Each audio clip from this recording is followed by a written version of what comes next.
পর্যন্ত কাদায় কেতকেতা, আর পুকুরের মধ্যে কচুরি পানা। ওই এলাকার একটা লোকের একটা গরু আছে, গরুটা ছেড়ে দেওয়া, সারাদিন খায় দায়, সন্ধ্যাবেলা বাড়িতে ফেরত আসে। ওই গরু কচুরি পানা কিন্তু গরুর পছন্দ।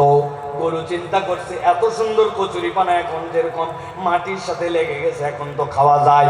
পুকুরের পাড়ে যে কচুরি পানা খেতে শুরু করেছে, একটা দুইটা করে খায় আর কচুরি পানা খায়, মজা পায়। মজা পেতে পেতে গরুটা আস্তে করে পুকুরের মাছ বরাবর চলে গেছে। যাওয়ার পরে কাদার খেয়াল করে নাই, সামনের দুই পা ফস করে ঢুকে গেছে ভিতরে। যেই না পা ঢুকছে, এখন পিছনের পা উঠানোর জন্য তুলতে যায়, পিছনের পা উঠানোর জন্য যত তুলতে যায় সামনের পা তত বসে যায়, আবার সামনেরটা তুলতে যায়, পিছনেরটা বসে যায়। ওই গরু গেছে ফান্দে পড়ে, গরু আটকায় গেছে, আর উঠতে পারে না।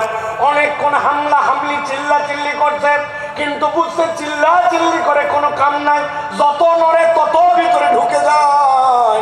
খানিকক্ষণ পরে গরু চিন্তা করছে এত টেনশন করার কোনো কারণ নাই, আমার একটা মালিক আছে, সন্ধ্যাবেলা যদি তার বাড়িতে যেয়ে দেখে আমাকে খুঁজে না পায়, নিশ্চয় আমাকে খোঁজার জন্য আসবে। কথা ঠিক। যেই না সন্ধ্যা হয়েছে, মালিক দেখে আমার গরু ফেরত আসে নাই, সাথে সাথে খুঁজতে খুঁজতে যে পুকুরের মধ্যে দেখে আটকায় আছে, বুক পর্যন্ত কাদার মধ্যে। মালিকের মেজাজ খারাপ, দুপুর বেলার থেকে খুঁজতেছি বেটা, বিকালবেলা তুমি পুকুরের মধ্যে খাওয়ার আর জায়গা পাও নাই। হাতের মধ্যে একটা লাঠি ছিল, আস্তে করে যাই আগে কয়েকটা, পেছনে ধাপ ধাপ করে লাগায় দিছে। গরু তো চিৎকার করে উঠছে, কিন্তু গরু কিছু বলতেছে না, কারণ জানে এই মায়ের খাওয়ার যৌক্তিক কারণ আছে। মারটার খাওয়া